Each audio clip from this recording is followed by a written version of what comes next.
day, George the steamroller was waiting for Percy to take him to a new workplace. George was being rude to Rheneas and Skarloey. "You're just worn-out wheels on worn-out rails." "You need rocks for your roads," replied Skarloey, "and we're helping you." "I need to flatten little engines in the scrap yards," retorted George. Then Percy arrived to take George away. He was still rebelling. "Railways are no good. Turn them into roads." The little engines were pleased to see him go. George grumbled all the way to the old branch line. He was going to turn it into a road. When they arrived, George was rude again. "Bumpy ride on rotten rails. I'm glad it's over." "So am I," said Percy. "Ha!" huffed George.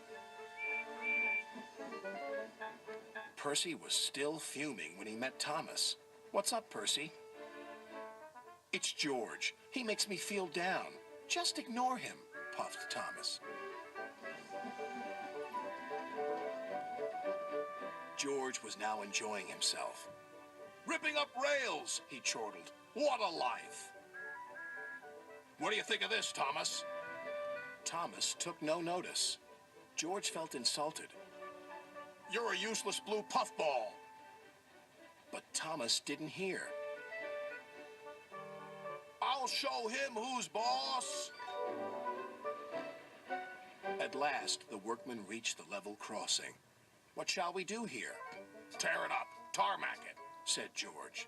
So they did, but not properly, and George knew it. Later, Thomas was traveling home on the same line. He was pulling freight cars filled with vegetables. The signalman had forgotten to warn his driver about the crossing. "That's nice. We don't need to stop," said Thomas happily. "Yes, we do," called his driver. But it was too late.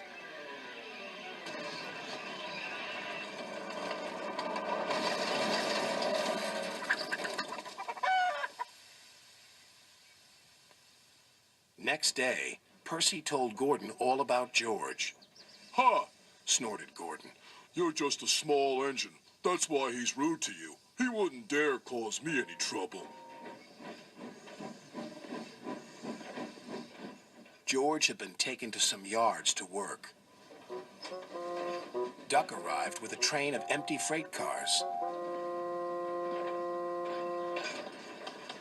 George was blocking his way, and a car was stuck on the main line. "Let me through," demanded Duck. "You'll just have to wait," replied George. "There's no time to wait. I must clear my freight cars from the main line to let Gordon through." "Then he'll have to wait too," said George. Duck's driver went to complain to the station master, but the signalman had set the signal to allow Gordon to speed through. His passengers were singing his praises, and he was making express time. "I'm the greatest! Just watch me fly by!" He whistled long and loud as he approached the station. Suddenly, he saw a freight car on the line ahead. "Get out of my way!" But the freight car wouldn't move until Gordon forced it